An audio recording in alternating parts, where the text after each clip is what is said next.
जय हिंद साथियों, timeline education digital forum में आपका स्वागत है। आज अपन पढ़ेंगे मोलर द्रव्यमान या आणविक द्रव्यमान कैसे निकालते हैं। आज हमारा टॉपिक रहेगा वो रहेगा मोलर द्रव्यमान या आणविक द्रव्यमान कैसे निकालते हैं। बहुत से कंपटीशन में ये आणविक द्रव्यमान वाला क्वेश्चन पूछ लेते हैं। 10th क्लास की जो फर्स्ट चैप्टर है, जब अपन संतुलित रासायनिक समीकरण को संतुलित करते हैं, असंतुलित संतुलित करते हैं, उसमें दोनों जो लेफ्ट हैंड साइड और राइट हैंड साइड में दोनों को इक्वल करना पड़ता है। आज उसके बारे में डिस्कस करेंगे। जैसे ये पहला बता रहा हूं मैं, H2 का आणविक द्रव्यमान कैसे निकालते हैं उसके बारे में थोड़ा डिस्कस करते हैं। हमें पता होना चाहिए जो H2 है कितने ग्राम का होता है, कितना आणविक द्रव्यमान होता है इसमें, इसके बारे में थोड़ा डिस्कस करेंगे। थोड़े मैं इसमें इंक डाल लेता हूं।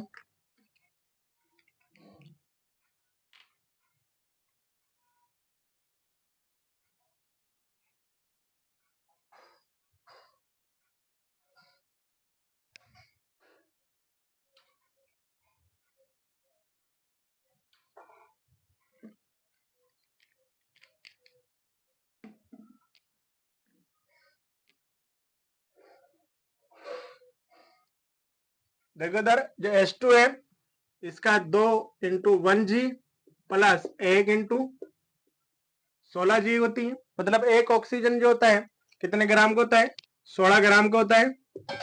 जब आप इनको मल्टीप्लाई करोगे 2G प्लस 16G, इनको जो ऐड करोगे इतना आएगा 18G। मतलब H2 का जो आणविक द्रव्यमान होता है,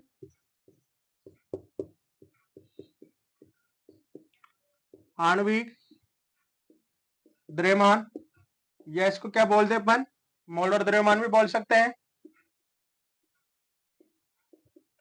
कितना होता है टोटल, 18G होता है। या आप इसको AU भी लिख सकते हो। इनकी क्या हो जाती है, डिजिट हो जाती है।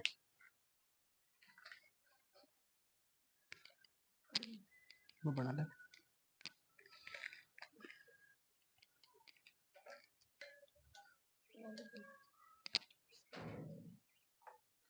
रुको 5 मिनट।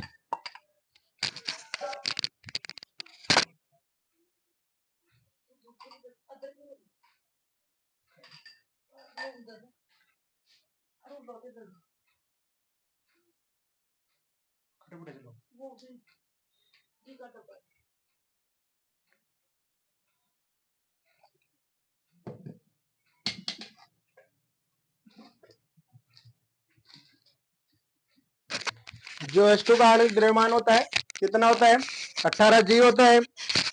कितने ग्राम का होता है, 18G। मतलब 18 ग्राम का क्या होता है, इसका आणविक द्रव्यमान होता है। जैसे दूसरा निकालते हैं, और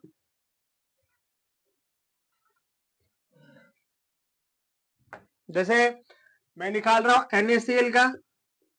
NaCl का होता है साधारण नमक, या इसको अपन क्या बोलते हैं, सोडियम क्लोराइड।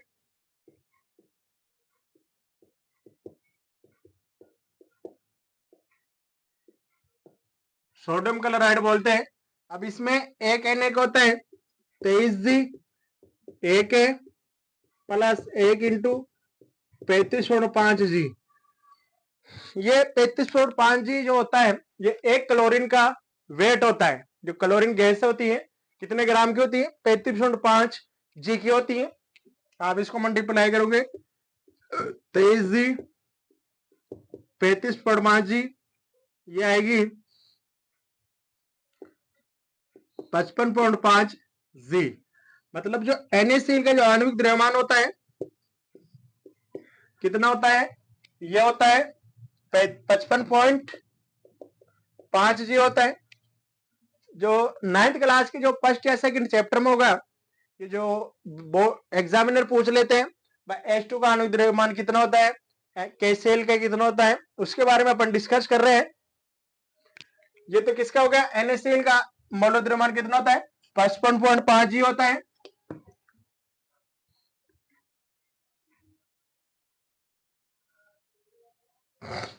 जैसे तीसरे नंबर में आता है CO, इसको बोलते हैं कैल्शियम ऑक्साइड। क्या बोलते हैं इसके साथ, इसको कैल्शियम ऑक्साइड बोलते हैं।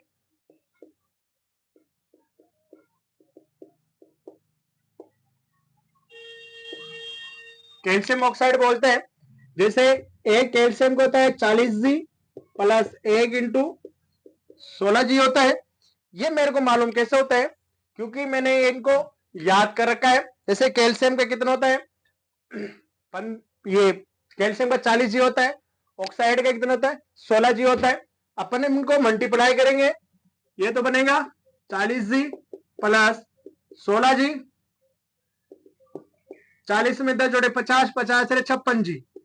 तो इसका जो आणविक द्रव्यमान होता है कैल्शियम ऑक्साइड का कितना होता है 56G होता है। 56G इसका क्या होता है, आणविक द्रव्यमान होता है। अब जैसे मैं दूसरे एलिमेंट्स का, एक कंपाउंड्स का निकालता हूं, देखो इधर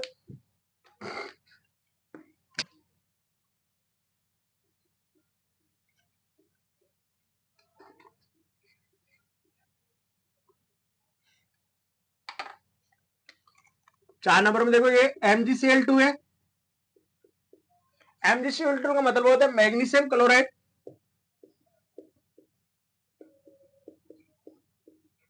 मैग्नीशियम क्लोराइड। अब इस मैग्नीशियम क्लोराइड का मैं आणविक द्रव्यमान या मोलर द्रव्यमान कैसे निकालते हैं, देखो इधर 1 mg का होता है 24G प्लस 2 × 35.5G। अब ये दो कहां से आए, दो यहां से आए, तो एक क्लोरीन का कितना होता है 35.5G होता है, 35.5G होता है। अब अपन इन दोनों को मल्टीप्लाई करो, 24G प्लस 71.0G। अब इनको ऐड करोगे कितने आएंगे, एक में 5 9G। तो मतलब अपन का जो मैग्नीशियम क्लोराइड का बनता है वो क्या बनता है साथियों, मैग्नीशियम क्लोराइड का जो आणविक द्रव्यमान होता है वो होता है 95G होता है। कितना होता है 95G होता है। जैसे अपन कैल्शियम क्लोराइड का निकालते हैं उसका अलग आएगा। अब नंबर 5 में देखो कैल्शियम क्लोराइड CaCl2 होता है, किसका फॉर्मूला हो गया, कैल्शियम क्लोराइड का हो गया।